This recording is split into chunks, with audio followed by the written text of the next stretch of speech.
Hello everyone, you're now with me, Ruben Gomez, for the Nightline. The Conditional Movement Control Order, CMCO, in Kuching has been extended to November 27. However, the Sarawak Disaster Management Committee, SDMC, may cut it short at any time if Kuching shows low trends in new positive cases.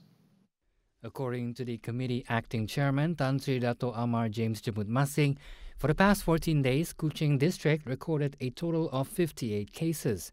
He said these cases are not concentrated in specific areas only. Therefore, after a risk assessment, the committee decided to extend the CMCO period in Kuching district till November 27. Dalam tempoh 14 hari yang lepas, masih terdapat 58 kes positif tempatan di daerah Kuching.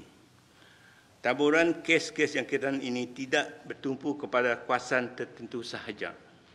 Oleh yang demikian, setelah penilaian risiko, maka tempoh PKPB di Sarawak di daerah Kuching dilanjutkan sehingga 27 November 2020.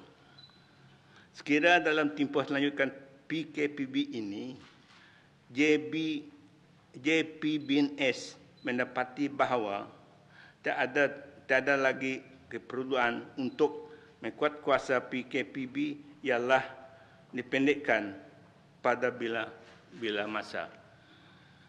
Masing added the entry procedure and 14-day quarantine directive for those entering the state would continue to be enforced till further notice and would not be affected by the CMCO period. He also pointed out that even inter-district movement in and out of red zones, such as Kuching district, were not allowed. Pergerakan keluar masuk merentasi daerah Kuching tidak dibenarkan kecuali untuk tugas rasmi dan tujuan pekerja. Surat dan pas kerja daripada ketua jabatan atau majikan adalah memadai. Bagi kes kecemasan adalah dibenarkan tetapi perlu memohon permit dari PDRM. He said this at its first SDMC Daily COVID-19 Update press conference in Kuching today. He announced that there will be more restrictions to the number of passengers allowed to travel in private vehicles in the state. Kindergartens and daycare centers in red and yellow zones in the state can now resume their operations. Of course, they are subject to the standard operating procedures set by the Sarawak Welfare, Women, Family and Child Development Ministry. According to Deputy Chief Minister Tan Sri Dr. James Jemut Masing, these kindergartens and daycare centres must inform the Ministry of Welfare, Women, Family and Childhood Development (KWKPK) before they are allowed to operate.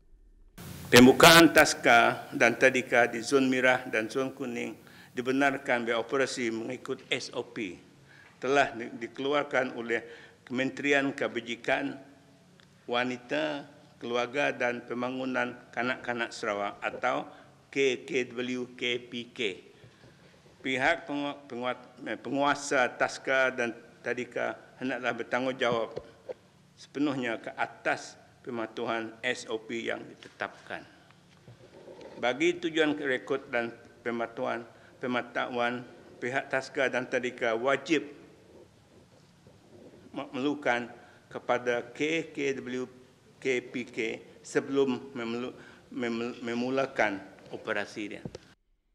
Meanwhile, Sarawak State Disaster Management Committee (SDMC) is now allowing more than 3 passengers in a vehicle, depending on the vehicle's capacity.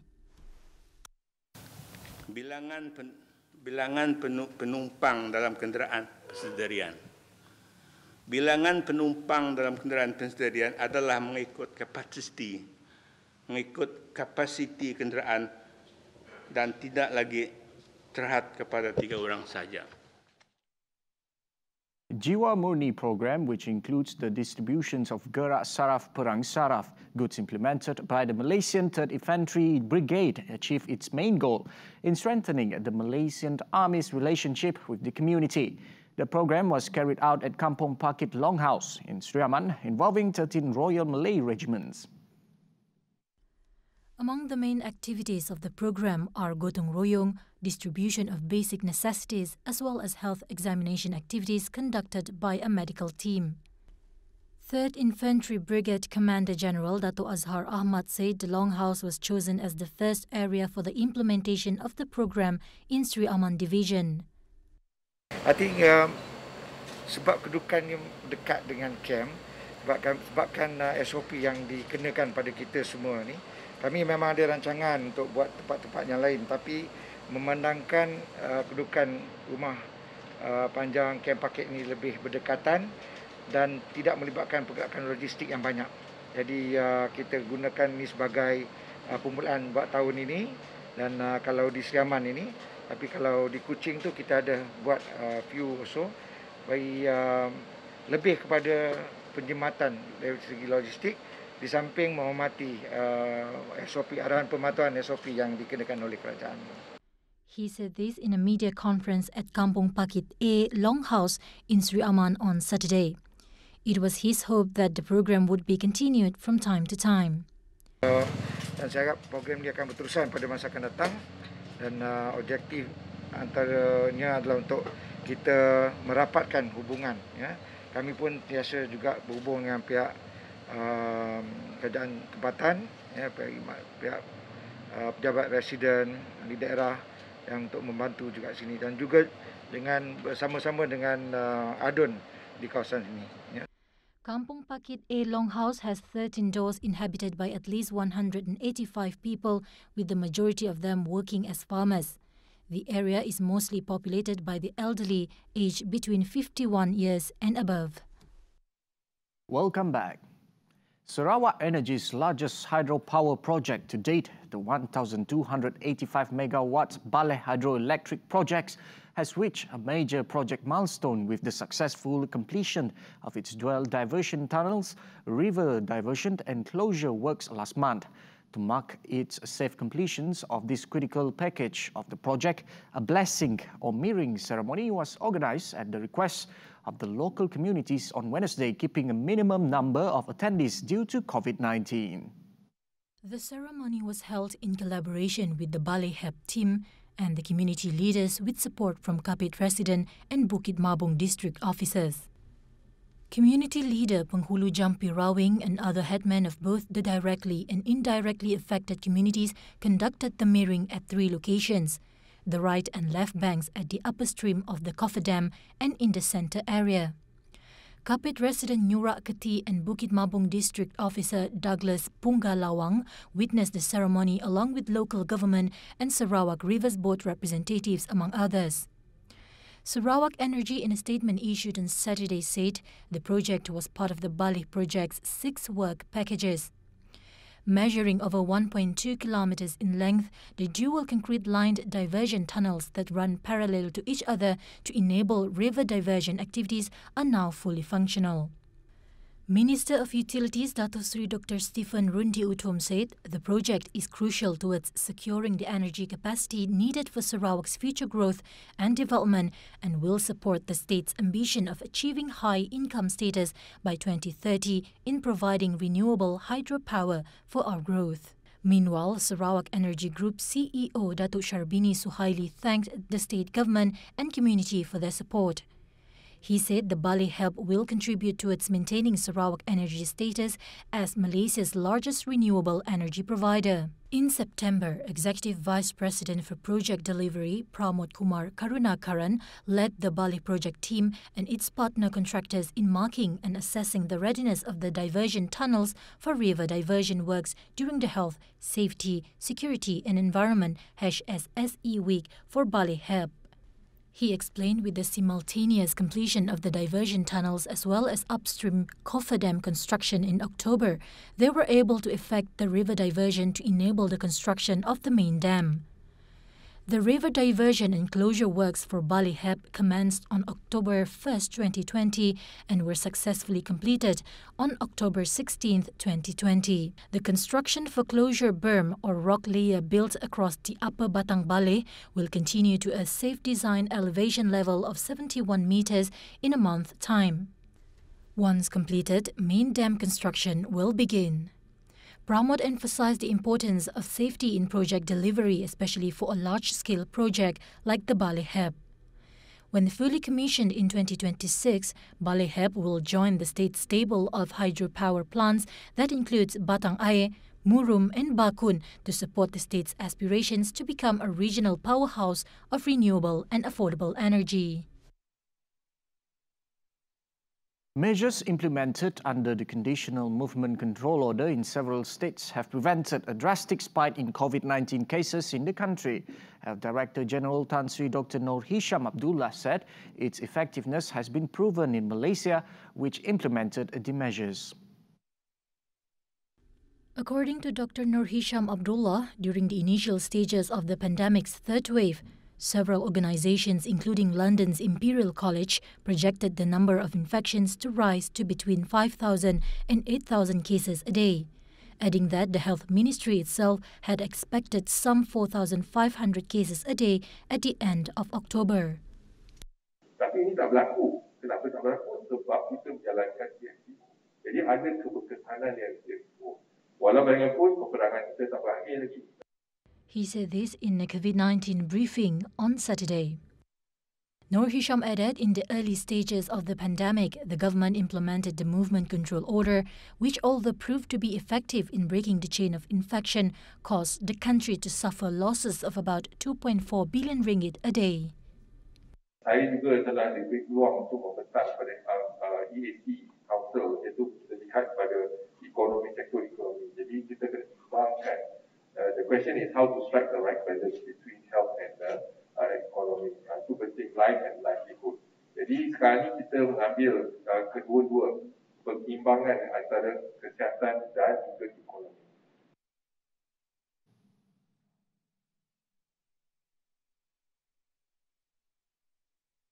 Malaysia is awaiting data from the third phase of clinical trials from all COVID-19 vaccine manufacturing companies before deciding on the procurement of the vaccine. Health Director General Tan Sri Dr. Noor Hisham Abdullah said the data was important to enable the Ministry of Health to ensure that the vaccine is effective and safe for use. Terhadap syarikat vaksin ini. Terima kasih Tan Sri. Okey, terima kasih. Jadi sekarang kita ada perundingan masih dijalankan. Dan apa yang penting kalau vaksin itu bukan hanya kita laksanakan penyelidikan di Malaysia, tetapi kita menunggu pada fasa 3 iaitu clinical trial. Kalau kita dah dapat data daripada fasa 3 clinical trial, jadi kita akan lihat sama ada vaksin tersebut berkesan ataupun tidak. Setakat ini kita tak kata vaksin ini tak berkesan, tapi kita kata tak ada data lagi, dia tak terbitkan data lagi untuk kita, maklum pada kita untuk kita lihat sama ada, jadi banyak soalan yang kita ada, sama ada soalan-soalan kita tu dijawab dalam data clinical trial. Setakat ini 10 company ataupun 12 company yang telah jalankan clinical trial ni atau fasa 3 clinical trial, data tu tak diterbitkan lagi. Jadi kita menunggu data tu sebelum kita boleh pertimbangkan untuk sama ada kita nak beli vaksin tersebut. Jadi sekarang ni dalam COVAX dan sebagainya, itulah cara pembelian. Sama ada kita boleh daftar. Sebelum kita beli vaksin tersebut, kita pastikan dia selamat dan juga dia berkesan. Dan apabila selamat dan berkesan, baru boleh didaftarkan. Setakat ni vaksin tu tak didaftarkan di FDA, di US dan juga tak didaftarkan di Malaysia. Jadi He said this in the daily COVID-19 media briefing on Saturday. On the Ministry of Health's projections when the third wave of COVID-19 in the country would end, Dr. Noor Hisham said there was no estimation when the situation would subside and the ministry would continue implementing health control measures to curb the spread of the virus. The Communications and Multimedia Ministry is intensifying its COVID-19 communication initiative. Greater emphasis is now being given to the quality and effectiveness of the communication. Minister Datuk Saifuddin Abdullah said the initiatives include sharing data from the Ministry of Health on the rapid spread of the coronavirus and conducting surveys to better understand the profile and challenges facing every segment of society impacted by the pandemic. He said the ministry would also identify factors causing issues like fatigue, stress, seasonal forgetfulness, non-compliance with SOP and disinformation among others and find ways to tackle these challenges. Yesterday, Saifuddin said that although the existing communication initiatives so far have proven to be good, the initiatives would be stepped up with more systematic planning and implementation to boost their effectiveness. He said a lack of trust in agencies tasked with dealing with the COVID-19 pandemic is one of the challenges in the implementation of effective communication initiatives, leading some to defy SOPs and government instructions. Saifuddin said another method of enhancing the initiatives is to change the narrative from peddling fear to promoting hope and progress, shifting the emphasis of the message from punishment to positive reinforcement and providing more creative content. Besides, the success stories of unsung heroes would be shared via the storytelling approach, and efforts would be made to achieve precision, awareness and education, provide a communication plan on vaccines, and strengthen the social media capability of KKMM and government agencies. He said the human resource of the ministry at the federal, state and district levels would be increased and dedicated to community empowerment apart from optimizing grassroots leadership and community and ministry assets like the Community Internet Centre PIK. He added that the content of the Selamat Pagi Malaysia grandstand over RTM would be enhanced while producers or netizens would be invited to produce videos, documentaries, dramas, films and attractive social media products on a fast-track basis using funds provided by the National Film Development Corporation Malaysia, FINAS.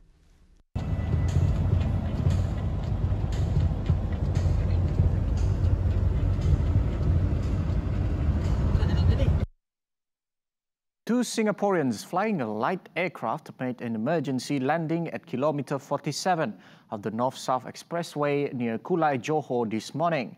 Rengam Fire and Rescue Department Operations Commander Ashraf Nur Muhammad Yusof said the incident happened at around 11 a.m. on the emergency lane heading towards Kulai.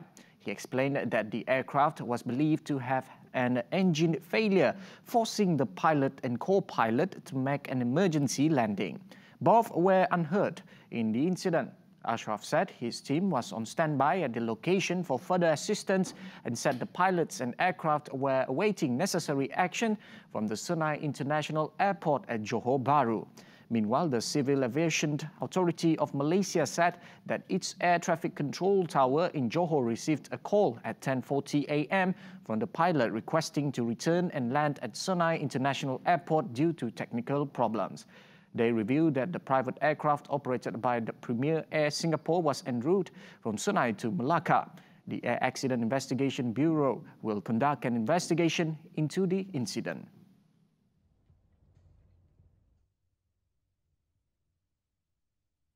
Iran today vowed to defeat any Israeli attempt to harm its role in Syria, saying the era of hit-and-run attacks by Israel there was over. Israel, which views Tehran as its biggest security threat, has repeatedly attacked Iranian targets and those allied militia in Syria, where Tehran has backed President Bashar al-Assad and his forces against rebels and militants since 2012. Iranian Foreign Ministry spokesman Saeed Khatibzadeh said the Zionist regime of Israel is well aware that the era of hit and run is over and therefore they are very cautious. Iran denies having military forces in Syria and said it has sent commandos to the country as military advisors and they will be provided to Syria for as long as necessary. Khatibzadeh said a crushing response will be taken if anyone disrupts this advisory presence. On Wednesday, an Israeli military spokesman said 8 targets were attacked, including an Iranian headquarters at Damascus International Airport and a secret military site that served as a hosting facility for senior Iranian delegations when they come to Syria to operate. War Monitor Syrian Observatory for Human Rights said at least 10 people, including 5 Iranians from the Quds Force, a branch of Iran's elite revolutionary guards responsible for operations outside of Iran's own borders, were killed during the attack. Leaders of the 20 biggest economies vowed to ensure a fair distribution of COVID-19 vaccines, drugs and tests around the world and do what was needed to support poorer countries struggling to recover from the coronavirus pandemic. The twin crises of the pandemic and uneven, uncertain global recovery dominated the first day of a two-day summit under the chairmanship of Saudi Arabia, which hands off the rotating presidency of the G20 to Italy next month. The COVID-19 pandemic, which has thrown the global economy into a deep recession this year, one of the top agenda is an efforts needed to underpin an economic rebound in 2021. Saudi Arabia's King Salman bin Abdulaziz said in his opening remarks on the need to work in creating the conditions for affordable and equitable access of tools to all the peoples. The European Union urged G20 leaders quickly to put more money into a global project for vaccines, tests and therapeutics. Germany was contributing more than 500 million euros to the effort. Russian President Vladimir Putin offered to provide Russia's Sputnik coronavirus vaccine to other countries. China, where the pandemic originated a year ago, also offered to cooperate on vaccines. Meanwhile, US President Donald Trump, who lost the US presidential election, has refused to concede to former Vice President Joe Biden, addressed G20 leaders briefly before going golfing. China plans to launch an unmanned spacecraft to the moon this week to bring back lunar rocks in the first attempt by any nation to retrieve samples from Earth's natural satellites since the 1970s. The mission will test China's ability to remotely acquire samples from space ahead of more complex missions.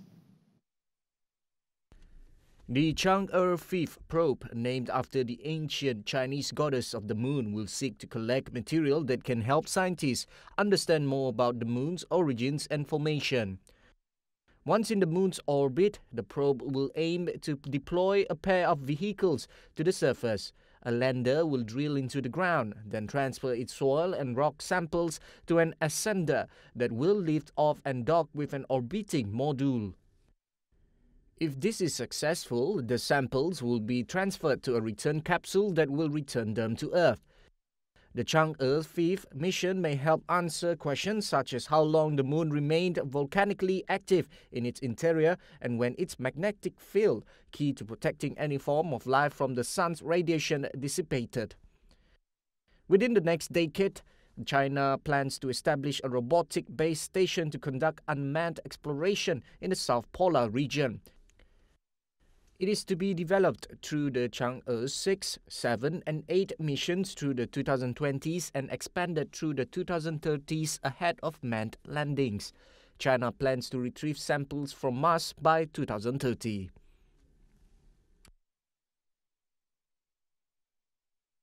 Well, that's all for me for the Nightline. Ruben Gomez. Remember, 5 p.m. afternoon tomorrow. Shira Bang Manso. Ruben Gomez, anytime, anywhere. Thank you.